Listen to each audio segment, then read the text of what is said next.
네, 우리 지난 시간에 이제 변수에 대해서 말씀을 드렸었고요. 그래서 이제 우리가 변수를 이제 사용을 하면서 우리가 이제 어떤 이제 변수에 어떤 값들을 대입을 시키고 그다음에 그 대입되어 있는 그런 값들을 확인해 보기 위해서 우리가 이제 print라는 이제 함수를 사용을 한다라고 이제 말씀을 드렸고요.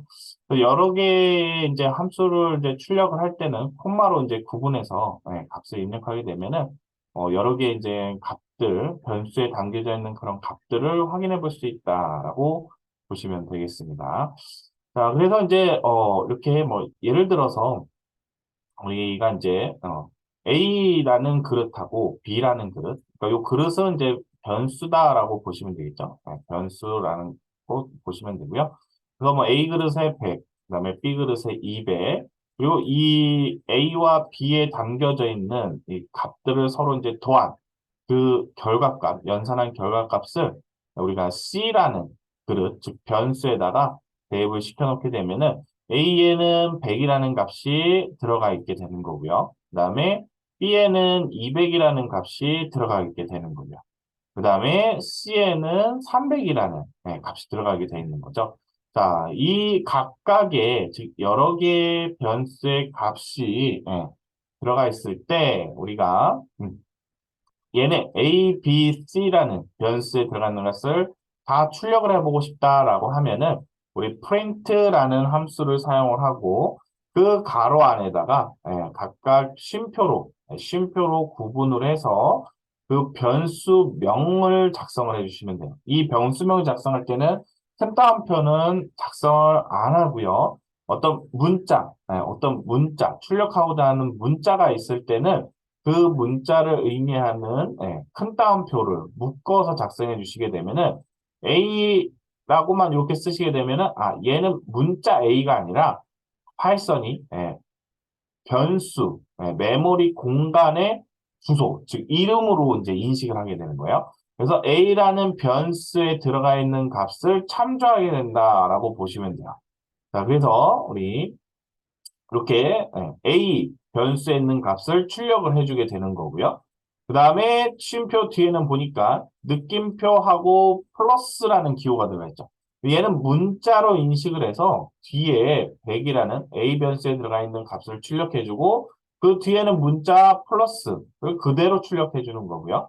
그 다음에 뒤에 또 그냥 B라고 적어주시게 되면 메모리 공간에 B라는 이름을 갖는 그 공간으로 가서 그 공간, B라는 공간에 담겨져 있는 역시 값을 출력을 해주시는 거고요. 그 다음에 이제 느낌표, 큰 따옴표하고, 이꼴이라는 요 기호를 넣어주시게 되면 이 문자로 인식을 해서 이 문자, 큰 따옴표 안에 있는 문자가 그대로 출력되는 거고요.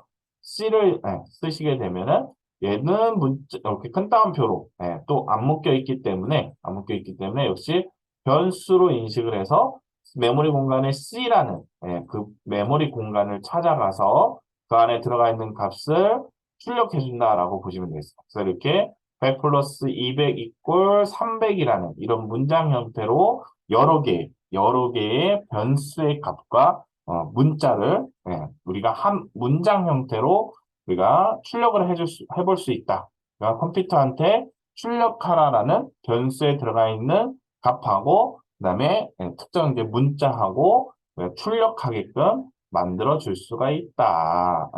그 출력하게끔 명령을 내릴 수 있다. 이렇게 보시면 될 것 같습니다. 자, 그래서 우리가 이제 이 출력 명령어가 우리가 이제 함수라고 이야기를 하는데, 함수라는 것은 이제 뒤에 가서 이제 배우시게 될 거예요. 근데 여기서는 그냥 간단하게 어떤 기능을 하도록 미리 만들어져 있는 것을 이제 우리가 함수다라고 보시면 되고요. 그래서 이 함수의 형태는 무조건 뒤에 가로가 붙게 되어 있어요. 자, 그래서 이 출력하는 함수, 즉 명령어 뒤에 보시면 어떤 이름, 프린트라는 이름이 있고, 그 다음에 뒤에 가로가 붙어 있거든요. 그래서 이 가로가 뒤에 어떤 이름 뒤에 가로가 붙어 있다? 얘는 함수다라고 보시면 되는 거고요.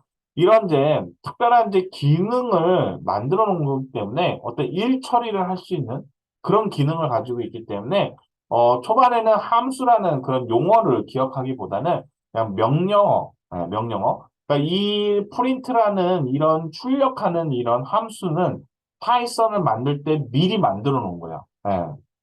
개발자가 일일이 어떤 출력하는 그런 기능을 코드로 다 작성하지 않아도 이 프린트라는 함수만 쓰면은, 예, 내가 원하는 어떤 출력하고자 하는 값만 작성을 해주면은 화면에 컴퓨터 내부적으로 통해서 모니터 화면에 출력하게끔 그런 기능들을 담고 있다라고 보시면 돼요.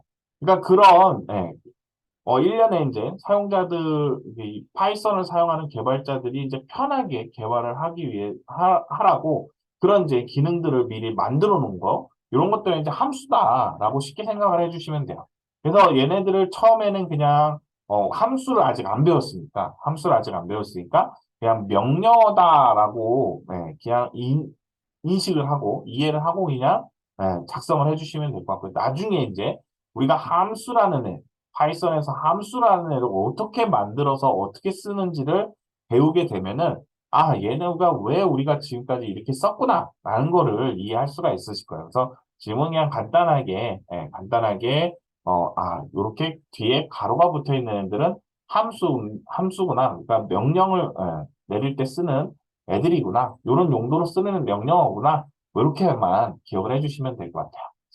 자, 그래서 이제 변수를 이제 사용하실 때 우리가 이제 변수를 선언하고 어떤 값을 이제 대입을 시켜야 되는데 이런 변수, 선언, 그러니까 우리가 메모리 공간에 어떤 데이터를 저장하기 위해서 만드는 그런 공간, 일련의 이제 특정 공간이 되겠죠. 그런 공간을 우리가 변수의 선언이다라고 얘기를 하고요.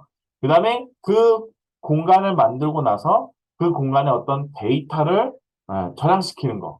그걸 이제 값의 대입이다라고 보고요. 어떤 이제 변수를 선언과 동시에 어떤 값을 대입을 시키는 것들은 이제 또 초기화다라고 얘기도 합니다. 그래서 새로운 공간 만들고 그 공간에 어떤 데이터를 저장시키는 일련의 이런 과정을 변수의 이제 초기화라고 이야기를 합니다. 그래서 선언과 값의 대입, 요거는 이제 통으로 이제 진행하는 그런 것들은 뭐 변수의 초기화 뭐 이렇게 얘기도 한다라고 이제 보시면 되겠습니다. 자, 그래서 우리는 이제 변수라는 것을 이제 만드실 때 일단은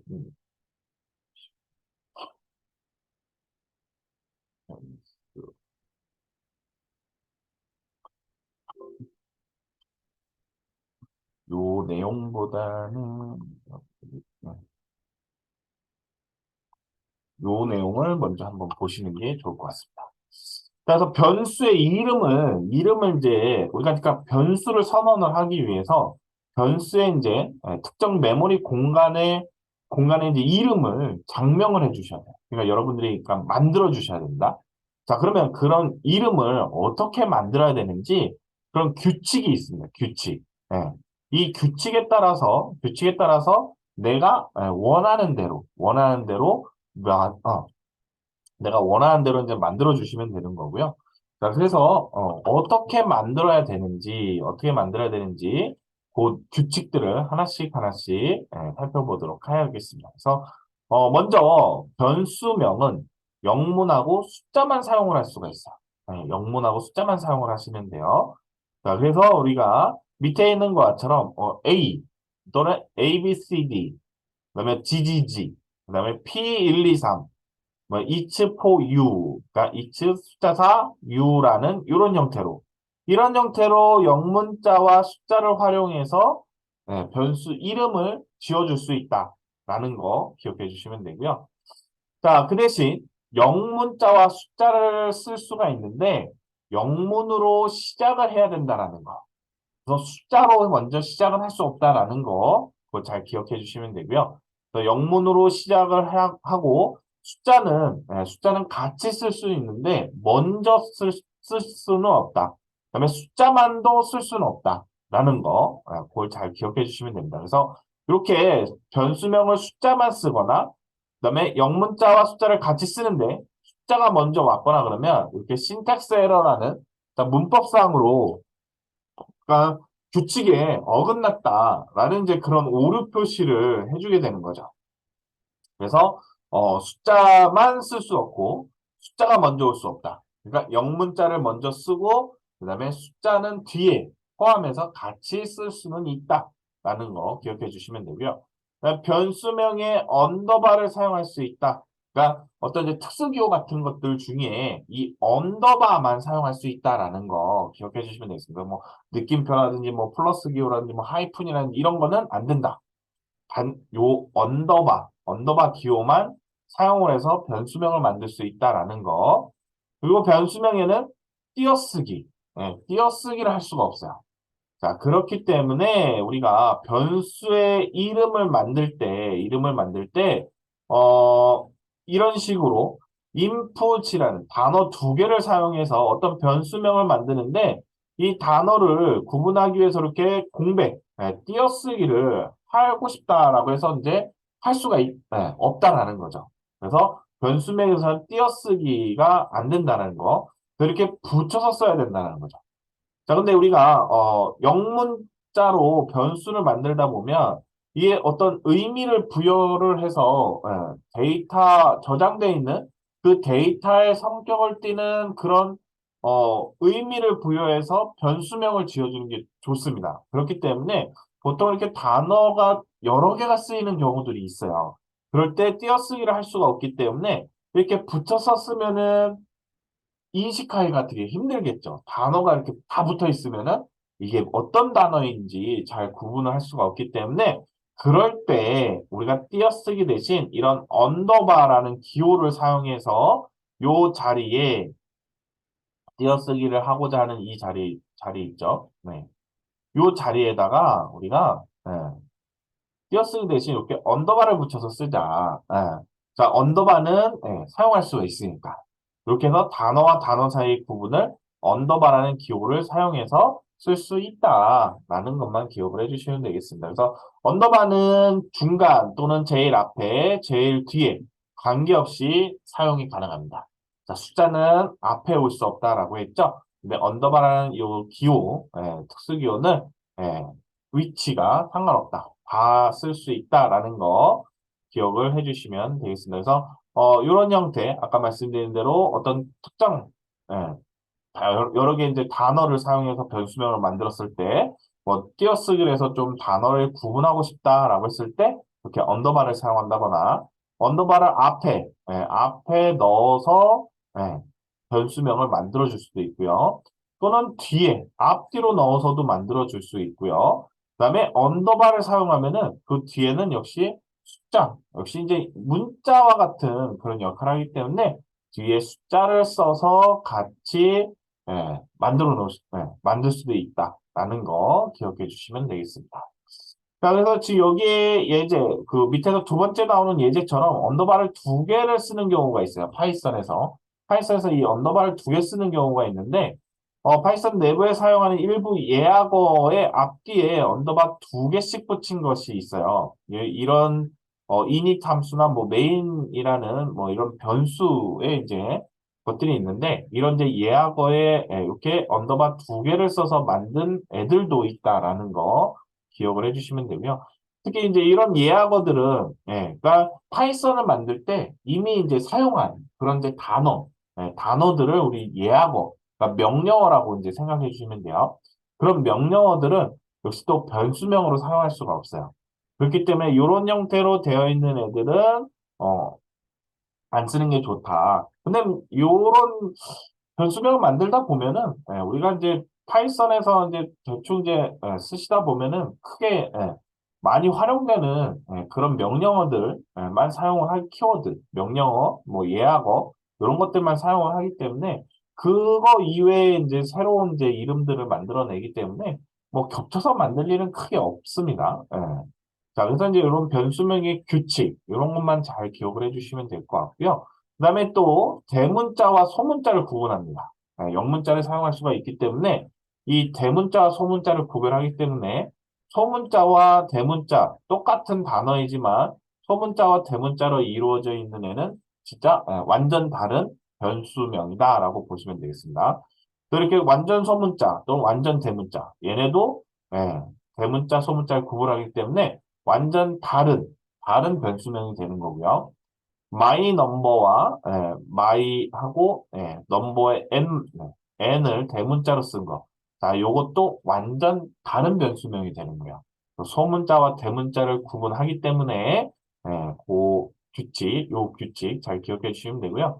또 대문자와 소문자를 섞어 쓰면 언더바 대신 의미를 이제 부여하기가 이제 좋다. 그래서 띄어쓰기 때문에 언더바, 아까 이제 단어가 두 개 썼을 때 띄어쓰기 안 되니까 언더바를 쓴다라고 말씀을 드렸죠. 근데 지금처럼, 여기처럼, 단어가 두 개를 쓸 때 소문자로 쓰되, 만약에 두 번째 단어의 시작, 영문자는 대문자로 이렇게 쓰게 되면은 또 언더바처럼 이렇게 단어 두 개를 좀 분리해서 표현할 수 있는 그런 형태로 변수명을 만들 수 있다라고 생각을 해주시면 좋을 것 같습니다.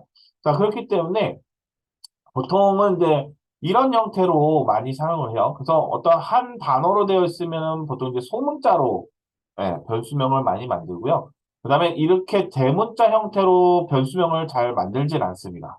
왜 그러냐면 우리가 이제 이렇게 소문자로 또는 다 대문자로 이렇게 만들어 놓고 뒤에 가서 이 변수명에 들어있는 애들을 참조해서 이제 뭔가 출력을 한다던가 아니면 이제 연산에 이제 사용을 하게 되는데 이 변수명을 사용하게 되는데 나도 모르게 이렇게 대문자로 만들어 놓고 뒤에 가서는 소문자로 쓰게 되면은 완전 다른, 그죠? 완전 다른 변수명이 되기 때문에 이 소문자로 작성을 하게 되면은 이 어떤 이제 이런 변수를 만들어 놓은 적이 없으니까 그 변수에는 어떠한 데이터가 들어가 있지 않게 되면서 어떤 이제 오류나 이런 것들이 이제 발생하게 되는 거죠.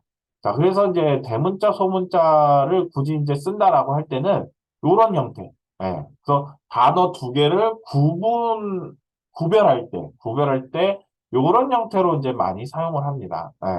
그래서 완전 소문자로 쓰거나 아니면은 단어 두 개 중에 두 번째 단어나 뭐 세 번째 단어를 나타낼 때 그 단어 두 번째랑 세 번째 뭐 단어 세 개 이상 붙여서 썼다라고 할 때 그 단어들을 구분하기 위해서 첫째 자리들은 대문자로 해서 어떤 이제 의미를 명확하게 표기하는데 사용을 한다라고 보시면 될 것 같습니다.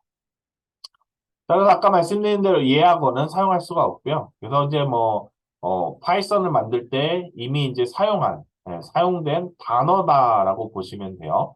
그래서 이제 뭐, 여기 박스에 보시면 뭐, true, false, none, if, elif, 뭐, continue, df, final, else, for, fast, 뭐, 등등등. 요런 이제, 우리가 이제 파이썬에서 이미 만들어 놓은 우리가 이제 명령어를 이제 작성을 해야 되기 때문에 사용한 단어들이 있겠죠. 그래서 이런 단어들은 예약어로 사용을 할 수가 없다. 얘네들은 명령어이기 때문에, 그죠? 명령어이기 때문에 우리가 얘네들을 변수로 썼을 때, 파이썬은 이 단어를 명령어로 인식을 한다라고 생각을 해주시면 됩니다. 그래서 이런 예약어들은 피해서 쓰시는 게 좋고요. 아, 근데 보통 이제 얘네들을 쓰는 게 딱 한정이 되어 있기 때문에 한정되어 있기 때문에 거의 이제 다 많이 이제 좀 이제 파이썬을 사용하시다 보면은 이런 이제 예약어 같은 경우들은 자동으로 이제 숙지가 되기 때문에 변수명을 만들 때 예약어를 쓸 일은 거의 없는 것 같아요. 그래서 그냥 예약어는 사용할 수 없다라는 정도만 기억을 해주시면 될 것 같고요. 그러면 좋은 변수의 이름은 어떠냐? 그러니까 우리가 이제 프로그래밍을 할 때, 개발을 할 때, 어떤 이제 이런 변수의 이름, 그러니까 이름을 이제 우리가 프로그래밍을 하면서 이름 지을 일들이 꽤 있어요. 변수명뿐만 아니라 뒤에 이제 우리가 함수라는 애들도 배울 거고, 그 뒤에 이제 뭐 다양하게 다른 이제 문법의 내용들이 나오는데, 그런 내용들에서 우리가 이제 이름을 좀 만들어야 되는 그런 경우들이 꽤 있습니다. 그렇기 때문에, 어, 변수명을 이제 변수명을 만들 때, 좀 의미를 파악할 수 있게 잘 만드는 것이 어떤 이제 개발을 잘하는 요건 중에 하나이기도 합니다. 그래서 이 변수의 이름만 보고도 변수의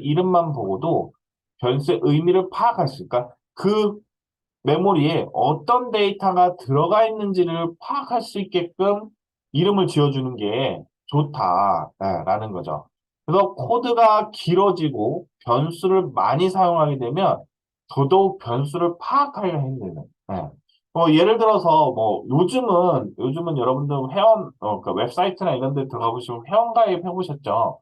요즘은 회원가입할 때 그렇게 많은 내용이 필요가 없죠. 뭐 간단하게 뭐 이메일이나 아니 뭐 이제 연락처, 뭐 이렇게 뭐 쇼핑몰이나 이런 데는 연락처가 있어야 되니까 그런 연락처, 뭐 아이디 비밀번호 뭐 이 정도만 넣게 되지만 예전에는 되게 많았거든요. 예전에는 한번 뭐 뭐 10년 전 최근 시- 지금 현재를 기점으로 한 10년 전 10년 전만 해도 회원가입하려면 그저 뭐 되게 많았죠. 뭐 이름도 넣어야 되죠, 나이도 넣어야 되죠, 주민번호도 넣었었죠, 그죠? 심지어 주민번호도 넣었었고요.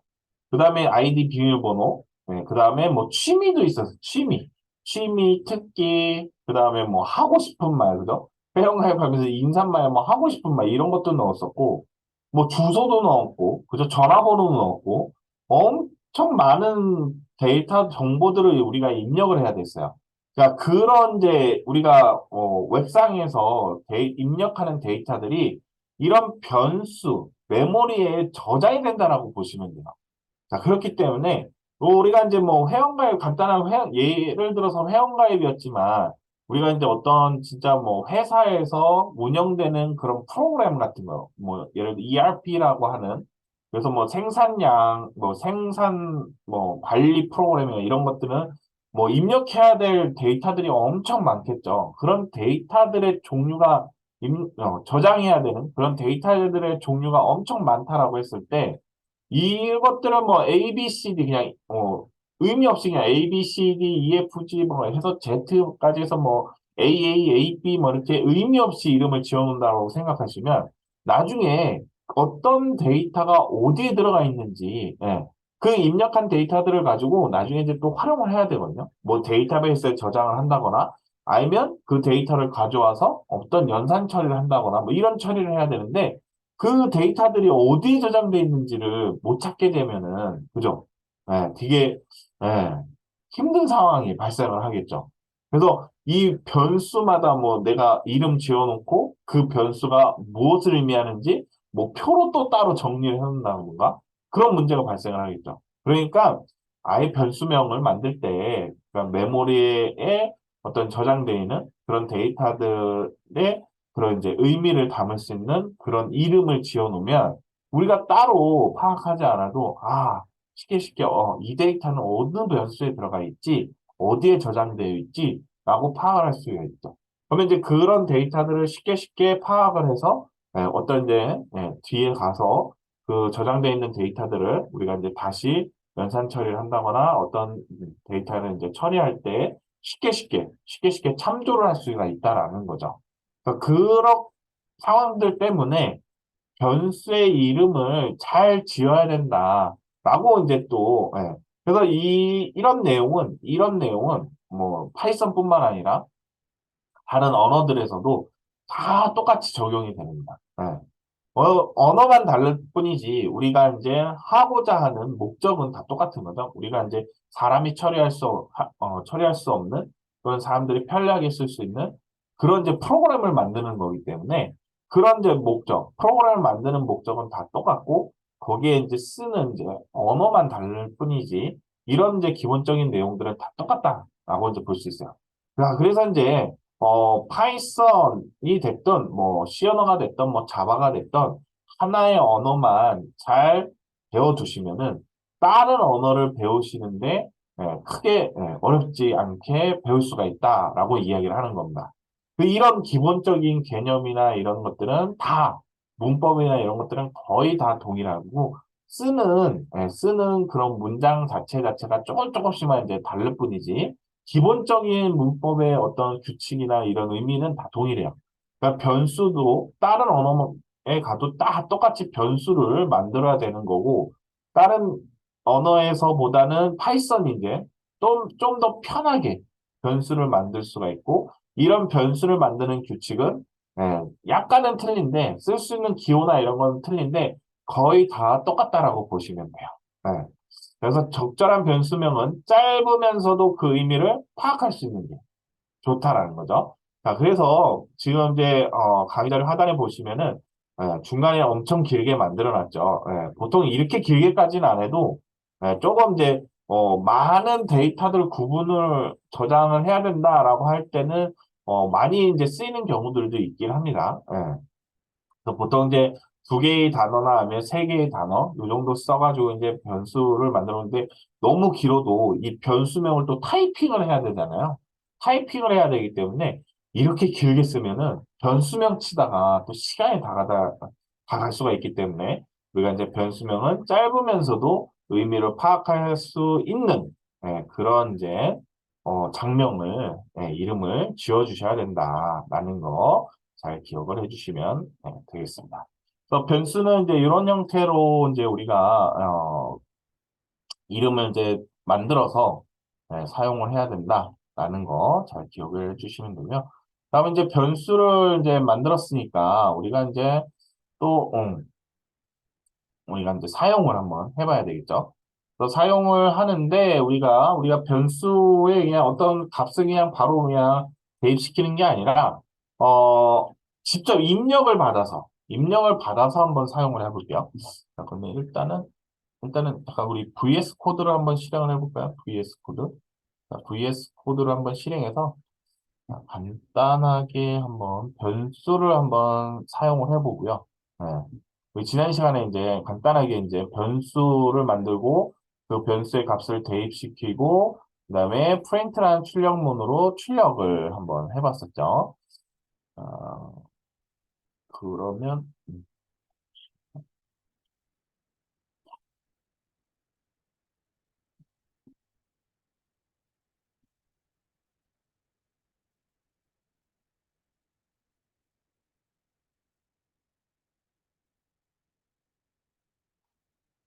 자, 그러면 이번에는 우리가 변수를 이제 활용을 해볼 건데요.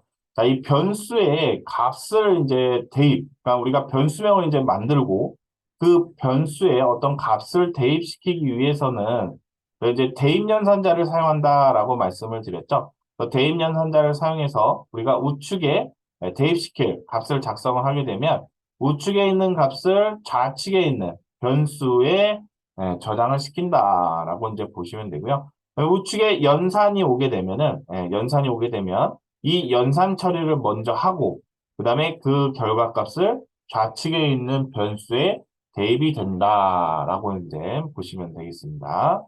자, 그래서 대입 연산자를 사용하게 되면 무조건 오른쪽 부분에 모두 계산, 아까 말씀드린 대로 계산 뭐 연산식이 우측에 연산식이 나온다. 그 연산식이 먼저 이루어지고 그다음에 좌측에 있는 변수에 저장이 된다라고 보시면 되고요. 우리 이제 대입연산자 왼쪽에는 무조건 변수가 와야 된다라는 겁니다. 자, 그래서 우리가 이제 이 대입연산자를 쓰고 이 좌측에 변수가 아닌 이게 숫자를 써주시게 되면 얘도 오류, 오류 표시가 나옵니다. 문법상으로 이제 맞지 않다라는 이제 오류가 나오게 된다. 그래서 반드시 이 대입연산자를 기준으로 해서 좌측에는 무조건 변수가 와야 된다라는 거 기억해 주시고요. 자, 그 다음에 밑에 코드를 또 보시면은 변수가 오긴 왔어요. 변수가 오긴 왔는데 변수가 하나만 온 게 아니라 어떤 연산식이 왔죠. 연산식. 자, 이것도 오류. 그래서 이런 연산식은 우측으로 무조건 와야 된다. 그러니까 무조건 좌측에는 변수명 하나만 와야 된다라는 거만 잘 기억을 해주시면 될 것 같습니다. 자, 그래서 이제 우리가 어떤 이제 변수를 가지고선 뺄셈 연산이라든지 곱셈 연산이라든지 뭐 어떤 나눗셈 연산이라든지 이런 처리를 할 수가 있고요. 그런데 우리가 정수와 실수를 나눠주게 되면은 그 결과값은 소수점이 나올 수가 있습니다. 그래서 우리가 이제 이 나누기 연산을 하게 되면은 우리가 리절트라는 이 코드에서 봤을 때 리절트라는 변수에는 우리가 정수와 정수를 나누게 되더라도 실수가 나올 수가 있기 때문에 리절트라는 변수에는 실수라는 데이터가 입력이 된다라는 거 기억을 해주시면 되고요. 자, 우리가 이제 변수의 문자열이라는 데이터, 문자 데이터를 입력을 하고 싶다. 문자열 데이터를 입력하고 싶다라고 하면은 우리 우측에 우리 문자는 큰 따옴표로, 큰 따옴표로 묶어서 작성을 해주시면 됩니다. 그러면 이 난생 처음이라는 이 문자 데이터가 str1이라는 변수에 저장이 된다라고 이제 보시면 되고요. 자, 이런 문자 데이터 같은 경우는 이런 플러스 연산자를 사용을 해서 어떤 처리를 해서 결과를 다시 좌측에 있는 변수에 저장을 시킬 수가 있습니다. 그래서 우리 문자열에서의 더하기 연산자 이 기호를 사용해 주시게 되면은 이 좌측에 있는 변수와 우측에 있는 변수에 들어가 있는 문자열을 하나로 합쳐서 리절트라는 좌측에 있는 변수에 대입을 시키는 그런 형태로 사용할 수가 있습니다. 자, 그런 내용을 잘 기억해 주시면 될 것 같고요. 빼기는 안 됩니다. 빼기는. 그래서 문자열과 문자열은 플러스 기호만 사용할 수 있다. 그래서 이 플러스 기호를 문자열 연결 연산자다라고 이렇게도 부릅니다. 그래서 문자열과 그러니까 문자열이 들어가 있는 변수들의 이제 어떤 연산 기호는 요 플러스를 사용할 수 있다. 플러스 연산자를 사용할 수 있다라는 거 기억해 주시면 되고요. 자, 그러면 이제 간단하게 지금 봤던 거를 한번 코드로 한번 입력을 한번 해보도록 하겠습니다. 그래서 먼저, 연산자는 또 뒤에 자세히 말씀을 드릴 거지만, 지금 이제 변수를 한번, 사용해 보면서 연산식도 한번 간단하게 한번 넣어 보도록 할게요. 자, 그래서 우리가 변수를 만들 때, 여러분들, 영문자와 숫자 같이 이제 사용할 수 있는데, 우리 이제 영문자가 가장 먼저 와야 된다는 거. 그리고 대입연산자를 사용해서 내가 만든 변수에다가 원하는 데이터, 저장시키고 싶은 데이터를 대입연산자 그러니까 우측 부분에 써주시게 되면은 우측에 있는 데이터가 좌측에 있는 우리가 만든 변수명, 메모리 공간에 이 num1이라는 이제 변수명을 공간의 이름을 갖는 저장 공간이 생성이 되고 그 안에 100이라는 이제 숫자를 저장을 시킨다라고 이해를 해주시면 되겠습니다. num2라는 num 음, num2라는 변수를 만들고 이거는 200이라는 값을 또 써주시게 되면은 램이라는 메모리에 num2라는 이제 저장 공간이 생성이 되고 그다음에 그 공간 안에 200이라는 데이터를 저장을 시킨다라고 보시면 되고요. 그다음에 result라는 변수를 하나 또 만들고 자 여기에다가는 num1에 있는 변수와 num2에 있는 변수 그러니까 우리가 100과 200이라고 직접 써도 되지만 이 숫자 데이터가 들어가 있는 메모리 공간의 이름을 즉 변수명을 적어줘도 된다. 그러면은 num1이라는 메모리 공간에 저장되어 있는 100이라는 값을 참조하고 역시 num2라고 적어주시게 되면 num2라는 이름을 갖는 메모리 공간에 저장되어 있는 이 200이라는 값을 참조해서 두 개를 더하기 연산 처리해서 그 결과값을 다시 좌측에 있는 result라는 변수에 저장을 한다라고 보시면 되겠습니다. 자, 그리고 그러면 이제 여기까지 쓴 거는 컴퓨터한테 어떤 데이터 값들을 메모리에 저장시키는 명령, 이를 처리한 거고요. 이를 처리하게끔 명령을 내린 거고요. 그 다음에 밑에는 이제 num1과 num2에 들어가 있는 값을 더하기 연산해서 그 결과값을 다시 result라는 메모리 공간에 저장을 해라라는 명령을 내린 거죠. 자, 그러면 result라는 이 메모리, 즉 저장 공간에 실제 100과 200에 더해진 그 결과값이 잘 저장이 됐는지 우리 눈으로 확인하려면 컴퓨터한테 result라는 메모리 공간에 들어가 있는 값을 보여달라고, 즉 화면에 출력해달라고 또 명령을 내려야 되겠죠. 자, 그럴 때가 이제 print라는 명령어를 사용해 주시면 되는 거고, 우리 result라는 변수명을 요 프린트 함수, 즉 명령어 가로 안에다가 써주시게 되면은 요 result라는 메모리 공간에 저장되어 있는 값을 출력할 수 있다라고 보시면 되겠죠. 자, 그래서 이제 이렇게 작성을 하고,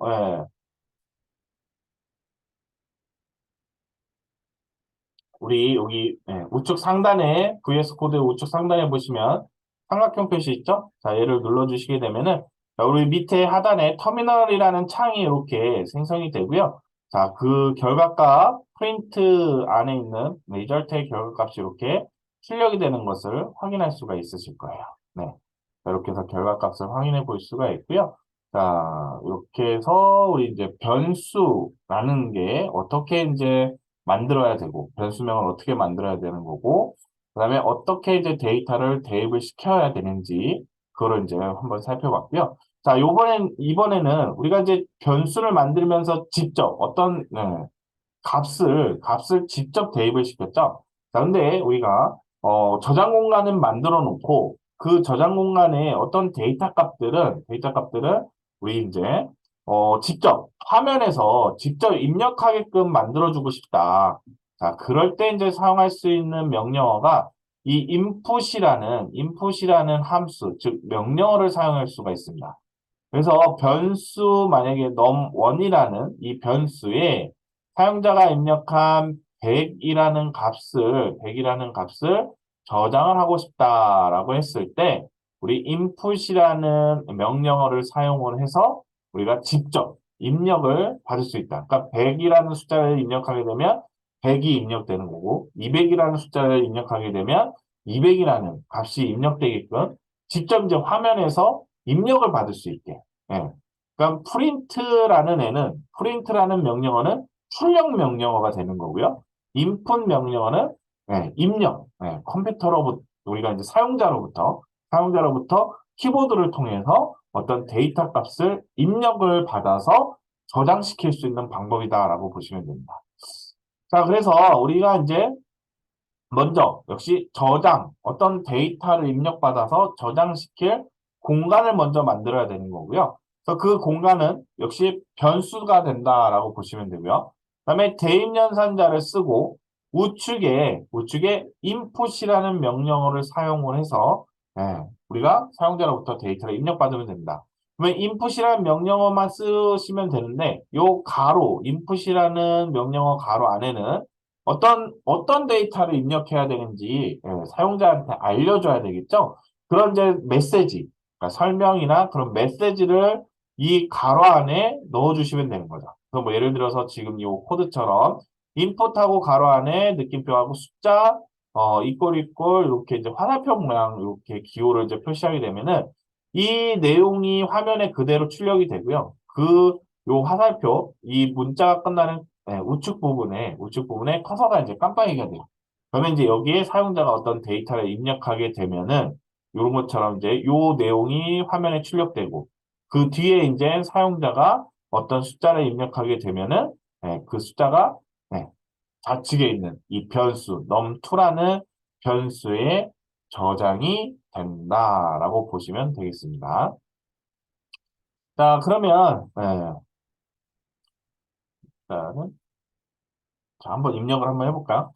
자, 우리 기존 이제 계속 썼던 파일에다가 계속 지우고선 일단은 지우고선 요 강의 자료는 이제 올려드리니까 여러분들 뭐 요 내용은 요 VS 코드에서 작성하는 내용은 뭐 다 지우고 작성해 보시고 하셔도 됩니다. 또 초반에는 그냥 지금 이제 만들어 놓은 test.py라는 파이썬 파일에다가 그냥 지우고 작성해보고 이렇게 진행을 해볼게요. 자, 그래서 아까 말씀드린 대로 우리 num1이라고 변수를 만들어 볼게요. num1이라고 변수를 만들고 그다음에 여기다가 num1이라는 곳에 내가 이제 직접 100이라는 숫자를 입력하는 게 아니라 이제는 사용자 화면에 이제 어떤 이제 값을 입력해라라고 이제 지문을 띄워주고 거기에 이제 사용자가 직접 키보드를 통해서 데이터를 입력받게끔 만들어주고 싶다. 그러면 input이라는 이 함수, 즉 명령어를 사용하면 된다. 자, 그래서 이 input만 사용하면 되는데 그러면 이제 그냥 커서만 깜빡이요 화면에. 그러면 사용자가 어떤 데이터를 입력해야 되는지 모르죠. 그러니까 이제 요 안에다가 큰 따옴표하고 문장을 이제 즉 메시지, 문자 메시지를 하나 넣어주시면 된다라고 보시면 돼요. 그래서 어, 원하는 숫자를 하나 입력하세요 하고 뭐 콜론 이렇게 이제 표시를 해주는 거죠. 자, 그러면 이제, 우리가 이제 컴퓨터한테, 요 내용을 실행을 이제 시키게 되면, 컴퓨터는, 요 num1이라는 변수명을 만나게 되면, 메모리에 이제 num1이라는 이름을 갖는 저장 공간을 만들어야 되는구나. 하고서 이제 저장 공간을 만들고요. 그 다음에 이제 보니까 대입 연산자가 나와요. 그러면은, 뭔가 이제 다음에 나오는, 우측에 나오는 어떤 값을, 대입을 시키면 되겠구나. 저장 공간에 저장을 시키면 되겠구나. 라고 이제 이해를 하는 거죠. 자, 그리고 옆에 와서 딱 보니까, 인풋, 이거는 이제, 모니터에서, 어떤 데이터 값을 입력을 받아야 되네? 하고선, 입력받을 처리 준비를 이제 해주는 거죠. 그리고 이 문장을 출력해주고, 그 뒤에서 이제, 입력받을 수 있는 대기가 이제 들어가게 되는 겁니다. 자, 그러면은 이제, 사용자가 화면에 이제 직접 입력을 하게 되면은, num1이라는 이 변수에 저장이 된다. 자, 그러면 한번 실제 실행을 한번 해보겠습니다. 요것만 쓰고 한번 실행을 해볼게요. 또 우측에 있는 실행 버튼을 누르시게 되면, 자, 밑에 터미널 창에 보시면은, 바로 인풋 가로 안에 썼던 내용이 바로 나오죠. 그래서 원하는 숫자 하나 입력하세요라고 하고 그 옆에 이렇게 커서가 위치에 있죠. 그러면 여기다가 내가 원하는 숫자를 입력하면 되는 거예요. 뭐 이렇게 200이면 200, 뭐 300이면 300, 뭐 1000이면 1000. 이렇게 입력을 하고 엔터를 이제 눌러주시게 되면은, 끝. 네. 우리가 명령 내린 거는 입력 받아서 num1이라는 변수에 저장을 시켜라 라는 것만 우리가 명령을 내렸기 때문에 이렇게 입력 받고 끝나는 거예요. 더 이상의 우리가 명령어를 쓴 게 없기 때문에 컴퓨터는 진짜 딱 입력만 받고 끝나게 되는 거죠.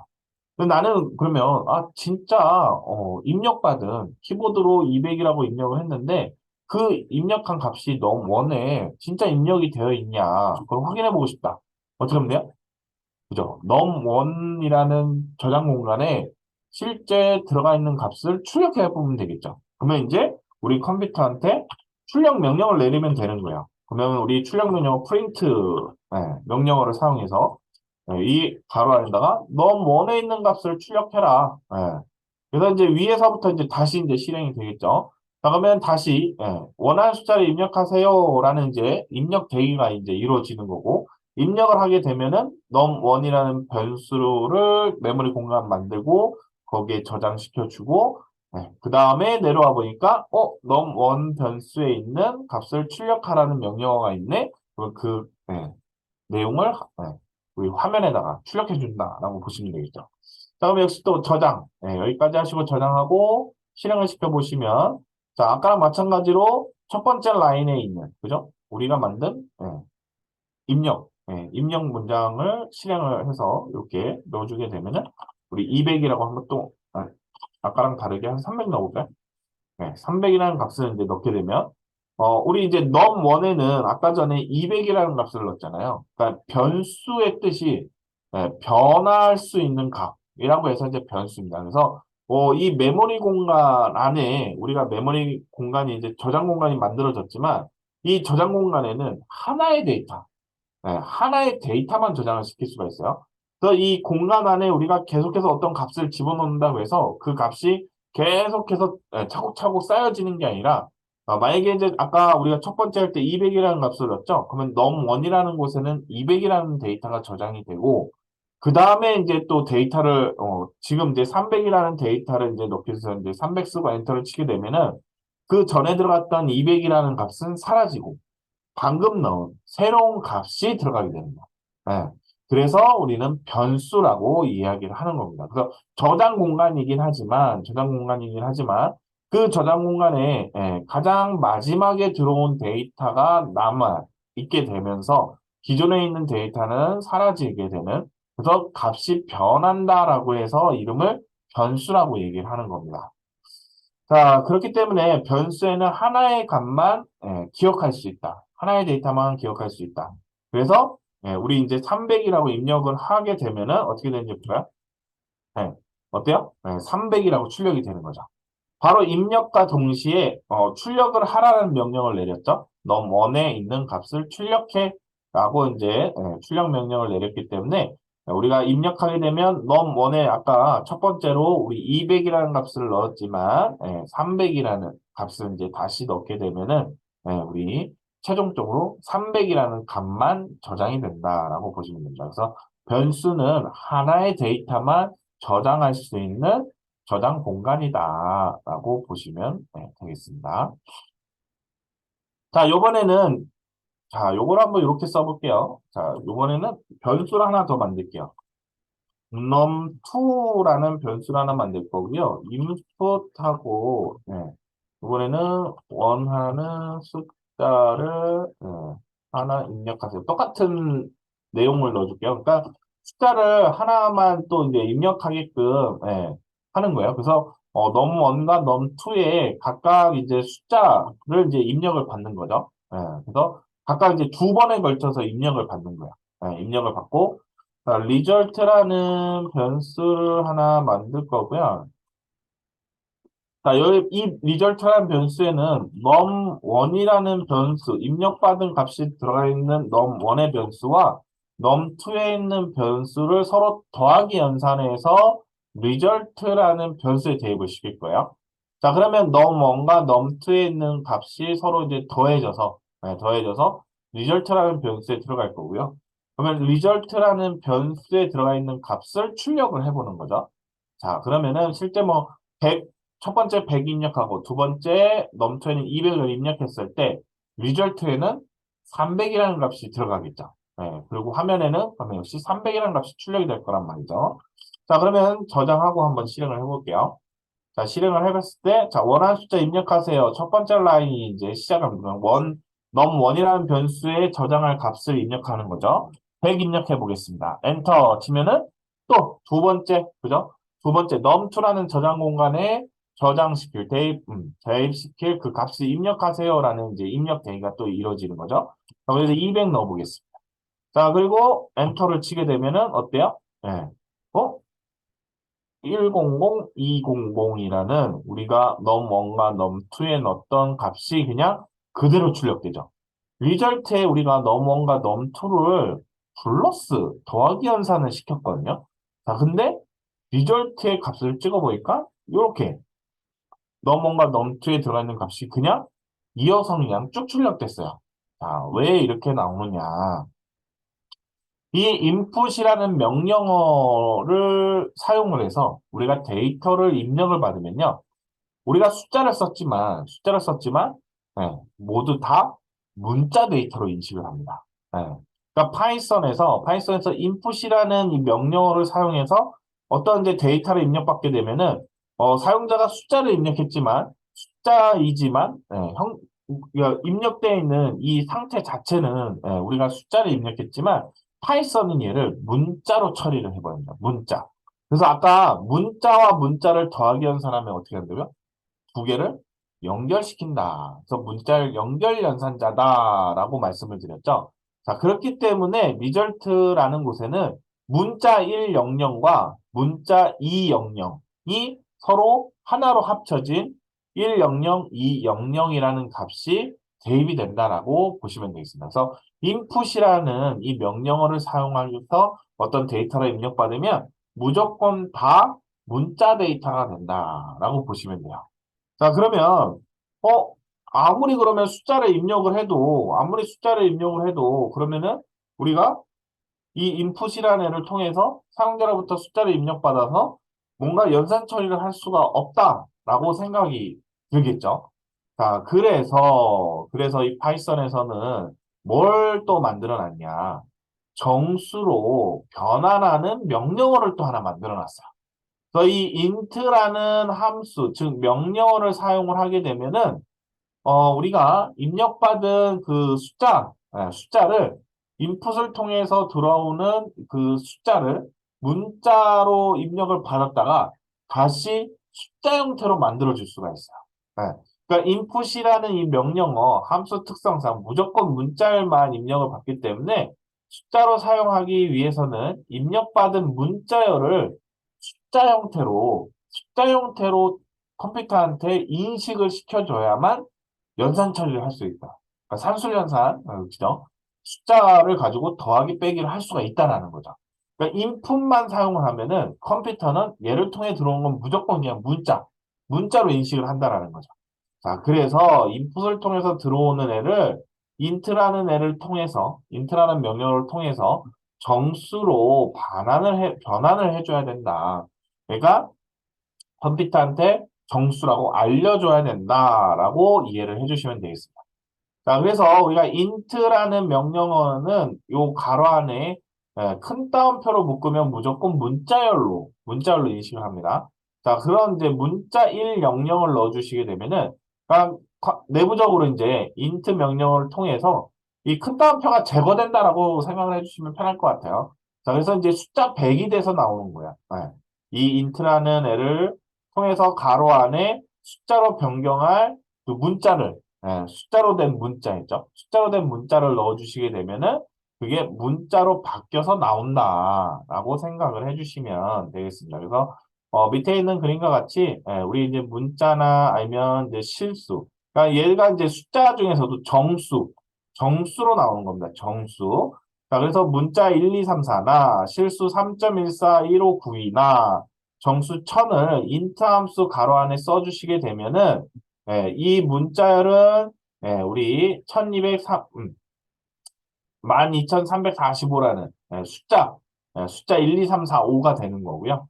그 다음에 실수도 정수형이기 때문에 실수 부분이 다 제거돼 앞에 정수만 남은 형태로 만들어서 변환을 시킬 수가 있고요. 정수천은 그대로 정수 형태로 나온다라고 보시면 되겠습니다. 자, 그러면 이제 실제 한번 사용을 해보죠. 자, 그러면 인풋을 통해서 우리가 이제 숫자를 입력을 받으니까 그러면 어떻게 써야 되냐? 바로 이제 맨 바깥쪽에 인풋으로 입력받은 애를 인트로 넘겨줘서 뭐 처리를 해야 되겠죠. 그러니까 가장 바깥쪽에 int라는 함수가 사용이 되는 거고요.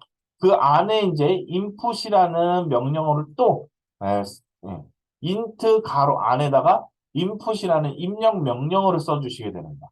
넘투도 마찬가지고요. 여기도 int 가로 열고 닫고 그 안에다가 input을 써주시면 됩니다. 그러니까 input이라는 명령어를 int로 한번 감싼다라고 보시면 돼요.